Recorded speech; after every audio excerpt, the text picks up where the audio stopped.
Hi, I'm Lesley Everett, personal branding and brand management coach and consultant.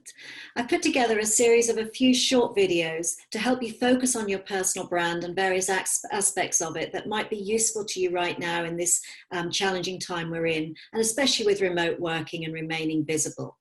So this particular segment is about your brand statement and how you might construct that and use it for your about section on your LinkedIn profile.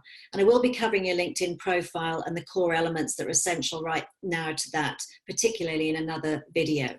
So this is about your brand statement and about really discovering what your expertise is, your expert insights into what you do that is useful for you as a basis to get more visibility with your clients right now.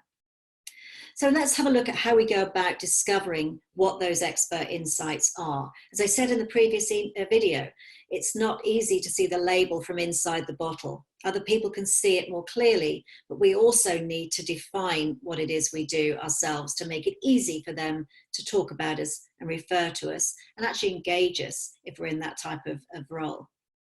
So the first thing I want you to do is to think about, you take a pen and paper with this or make some notes on your iPad or laptop, whatever you're using, and think about, as an expert you are in the field that you work in, what is it that you actually give your clients?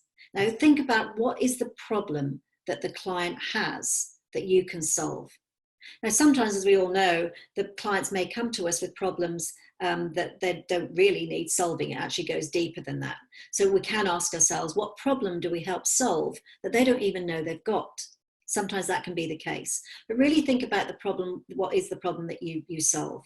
Some of you will have heard about that analogy of when you buy a drill, you're not buying a drill, you're actually buying a hole in the wall. You're buying the result of what you do. So that's the first thing, discovering what the problem is that you solve.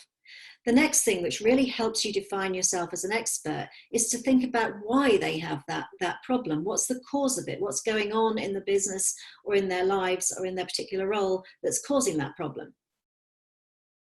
What is the cost to them personally or to the business or to the department of having that problem? It could be a financial cost, it could be a cost of lost opportunity. What are they missing out on? All of this helps you to really think about what your expertise is, that other people, whether it's clients or whether it's colleagues, find valuable. And the last thing is, of course, how do you solve that problem? What's your solution? Which really then helps you get to the core of what it is you really do. And then I want you to think about the trends that you see with clients when you're working in your role, because this is what gives you that expert status and the ability and the credibility to talk about what you do to clients. And these are all great ways to be visible right now. Is there some trend data that you can use and share? Are there some insights into your role and what you do and what you provide to clients that might be useful for them right now in a way to reach out to them? And I want to just share with you a structure for building your brand statement around all of this once you've started to extract and suck out all of those things I've just talked about. A great way to start structuring a brand statement or to draw out even more what it is you do is this. You can say to yourself, what I am could be an HR consultant, could be a tax advisor, but what I actually do is, and as a result, this is what happens. You could actually structure it in a slightly different way. You could say to yourself, well, you know how companies or individuals or teams struggle to, and as a result, this is what happens.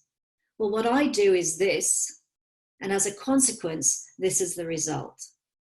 So really delve into some of that stuff and think about what it is that you do that's not so operational, but actually it's often to do with the approach you take, your analytical skills, your listening skills, your high-level creative skills that allows you to do that job so well. And really think about getting that written into a statement. And then what we'll do in a further video is to look at how you might use that and get that onto your LinkedIn profile that really pulls out who you are as an expert and what you really want to be visible with right now. I hope that's been helpful, and I'll see you next time.